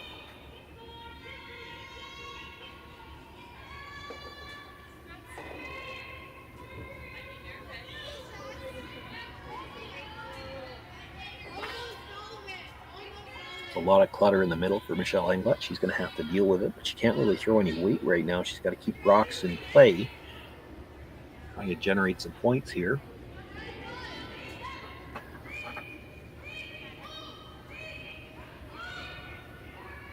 So Ashley Williamson being asked to come down, tap this the top stone, I believe, not the one that was just thrown. Tap it behind the tee line, perhaps. Try to stay in front of the one that was just thrown if she could.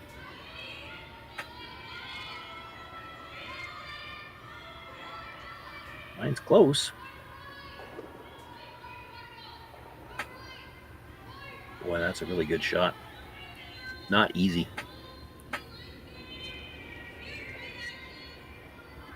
Throw the weight she needed for the tap and to get that line. That stone's at a good spot now for Michelle Englot.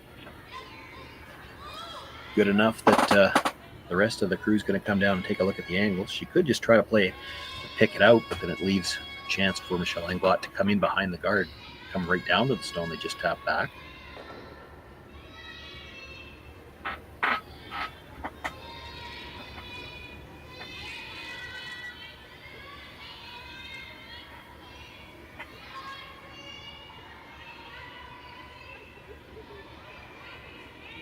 Got the option, I guess, to peel the center guard, but really that's a rock that they know Michelle Englot didn't really want there, so you're kind of helping her if you do that.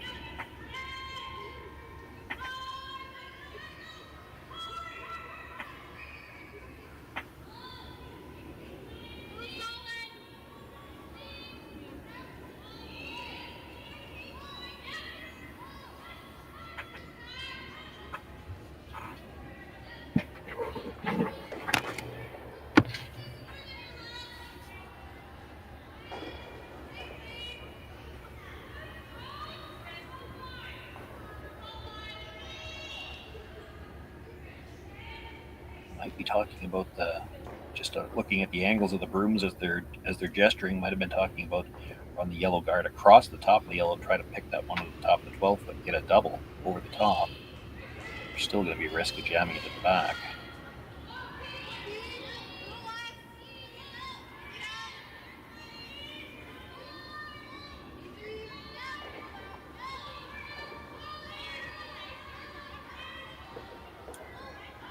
I think in the end they've decided they've got to throw the guard themselves.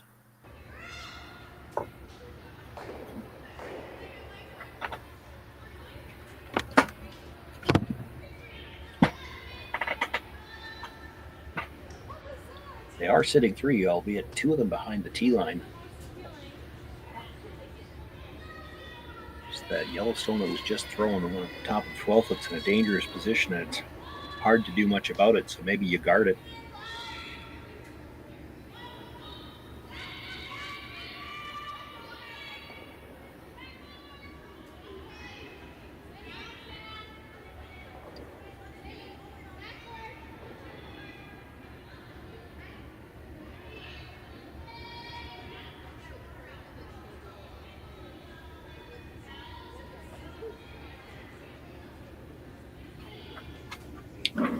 Two choices I see for Michelle Englot to come down between the two yellow stones into those two reds at the back. That's what she's looking at.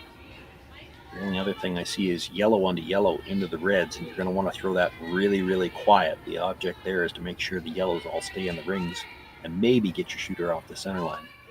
It's not the kind of shot I would expect to see from Michelle. She's comfortable playing in the rings.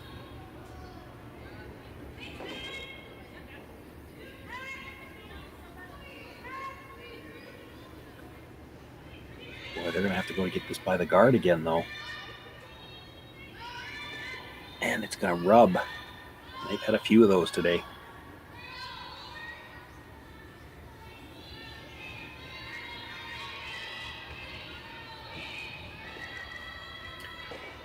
Well, no question now. Kaitlyn Laws can take pretty much everything away with one good guard.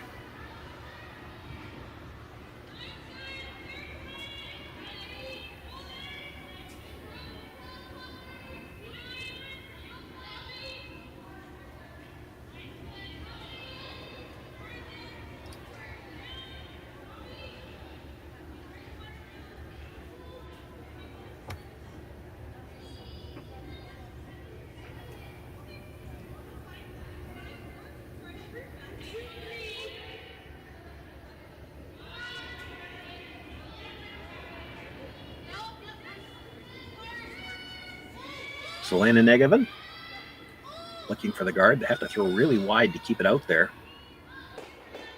It's going to look like it's a mile out there for the longest time, but at the end, from about there, it's going to start to curl.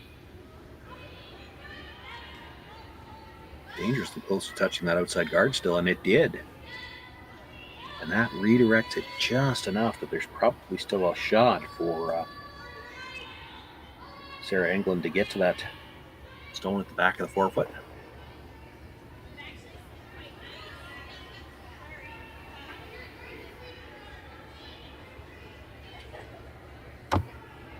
Might have left an interesting lineup on the guards out front as well. Won't see that played for a while yet, but it might be there in the end.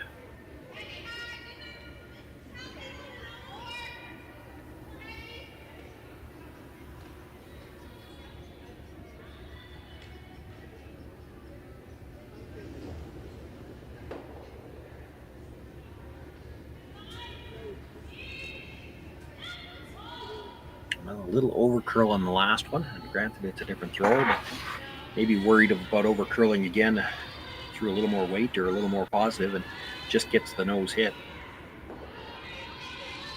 leaving the shooter in the open.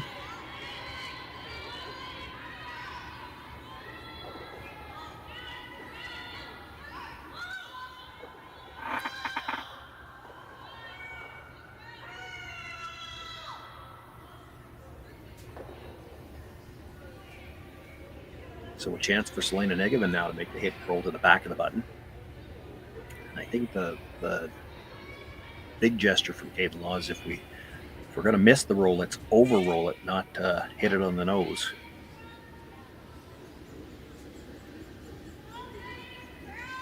Sweeping for curl early. Now it's starting to move. Gets the hit. And will over-roll it, probably not by as much as they would have liked. Still leaves a bit of a pocket at the back of the forefoot. It is tougher to get at. She's going to have to get to frozen on the back one, she's going to have to be dangerously close to hitting that red stone at the top of the button, or top of the forefoot, pardon me.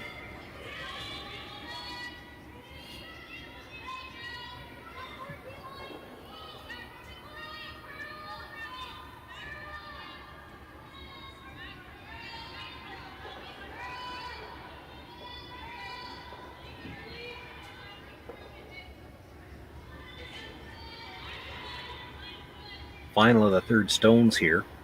Trailing by 3 as we play in the 6th.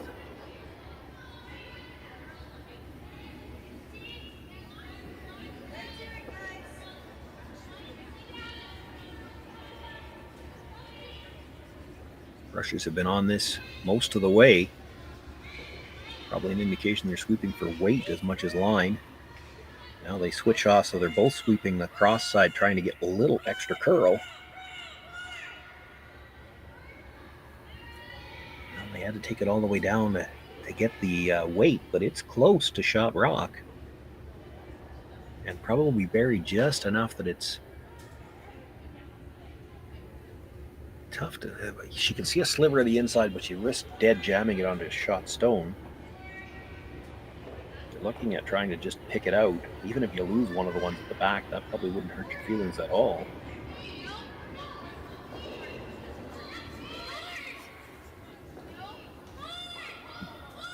You might like to double it off the stone that's biting the forefoot. Then in anything she could freeze to, she wouldn't be shot rock.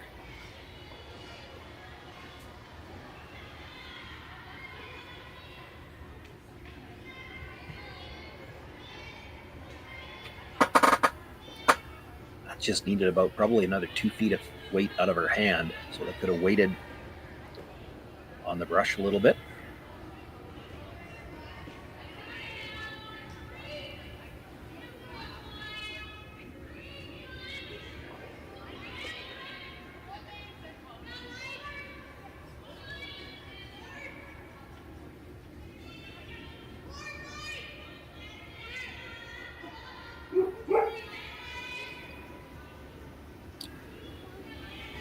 Kaitlyn Laws with her first stone here in the 6th.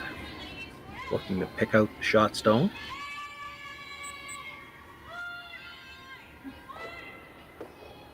Makes the hit. Does catch one of those reds at the back.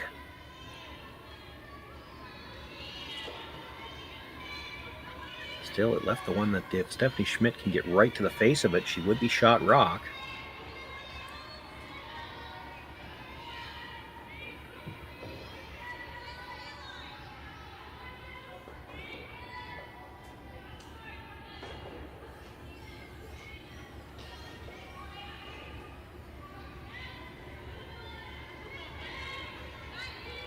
It'll be interesting to see what Kaitlyn Laws decides to do if Stephanie Schmidt makes this. If she freezes right on the face, she would be shot rock. Kaitlyn wouldn't really have a shot to get it out. But, to make an in-turn draw to get the second point, it's just debatable whether or not it's even there. By the time you're by the corner guard, I don't know if you get by the stone at the top of the 8-foot. She could simply guard this side, say, have your one.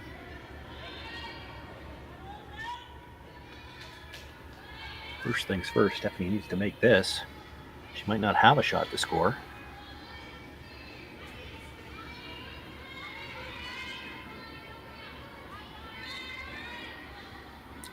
Brushers have not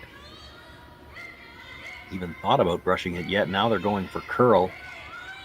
And this is really because it's already warm. You got to get a piece of that stone or you're getting nothing. And this is going to slide right through the back.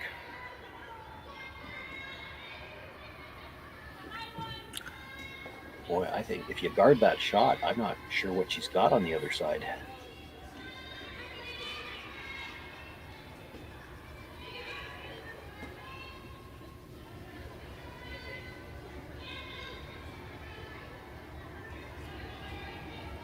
Really just looking to guard the path for the shot she just played. And you could come right in and bite the top of the 8-foot as long as you're guarding that path.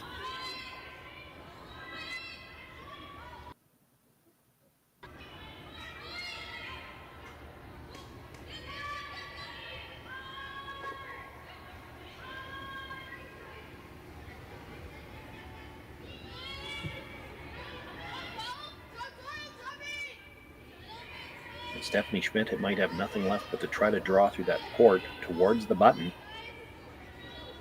on the in-turn side.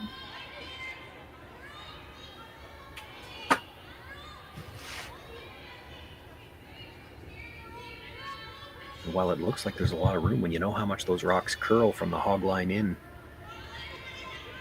it's a tight port. By the time you're by the wide guard, to still get by the stone at the top of the 8-foot is going to be tough.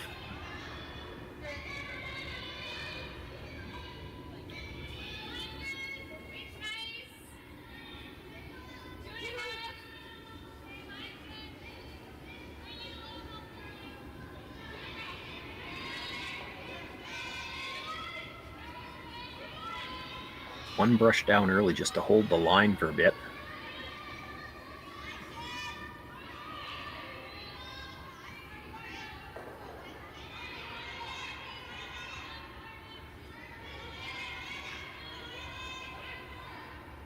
Coming nicely into place, pretty much right where she tapped the ice.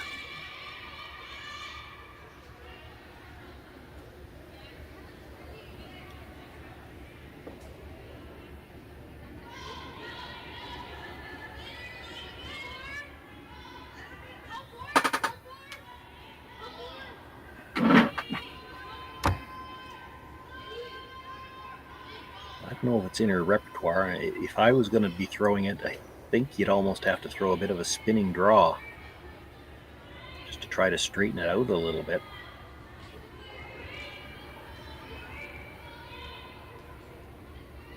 Which certainly makes it more difficult to judge the weight. They're wondering if they can get down to the back one, with maybe hack weight. Still tough.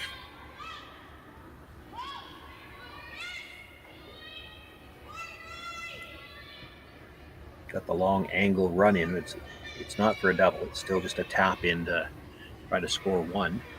At least you know that shot's possible. It might be the only shot she's got that's possible. I'm not sure the draw is there.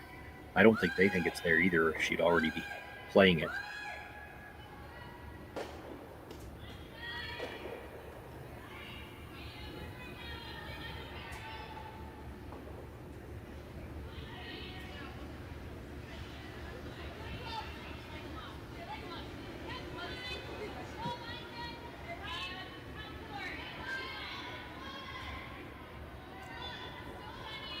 Well, she's going to try the draw.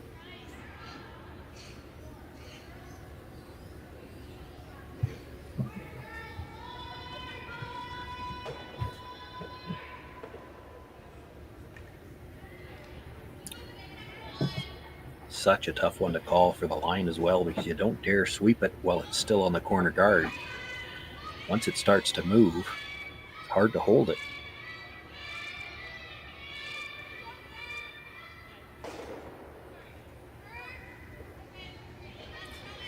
Trailing by 3, facing 2. Stephanie Schmidt needs to negotiate a port, get full 4-foot here with her final stone in the 6th end.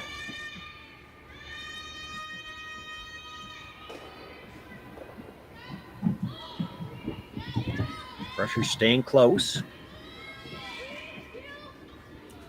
This is moving early. She's by the corner.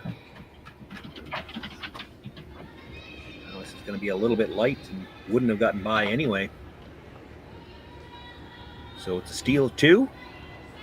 Kaitlyn Laws now with a 5-point lead after 6 ends of play. There's going to be a quick discussion, and it looks like they're going to keep playing. Well, they're looking at the scoreboard. Maybe just hang with them here for a second, see what they decide.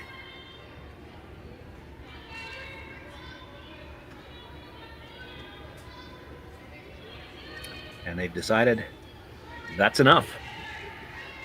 So Kaitlyn Laws will pick up a big win here in this round-robin action against Michelle Englot. That moves them to 2-1 and drops the Englot foursome to 0-3. Quickly give you an update on the other scores going on here. Gracelyn Richards, Tabitha Peterson, the 2 undefeated teams in this pool. It's now 7-6 for Richards as they play in the 6th. Peterson has last rock there. Our final is 6-1 final. Corinne Brown, Serena Gray Withers tied at 5 as they play in the 6th. Gray Withers with last rock there. Selena Sturmey, Mila Plett. It's Sturmey ahead 4-3. Plett with last rock in the 6th.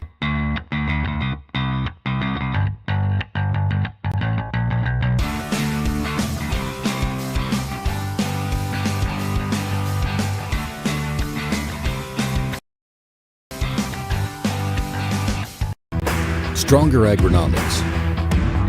Better returns. Greater peace of mind. From pre-seed to post-harvest, you can count on the Victory Canola program to... Everything I've worked for, everything I've sacrificed, has led to this. It's out of your hands now. All the gold medals in the world can't help you now. You could throw the perfect rock and still miss, but it just takes one. You leave it all out there on the ice to leave behind a legacy. I don't remember a time when curling wasn't a part of my life. When I wasn't putting in the sweat and hard work to be the best that I can be. Clocking in the time, the effort to practice day in, day out. Curling is more than just a game. It's a family, a community. And when it's time to play, I know I'll be ready. Hardline, supporting hundreds of our next generation athletes.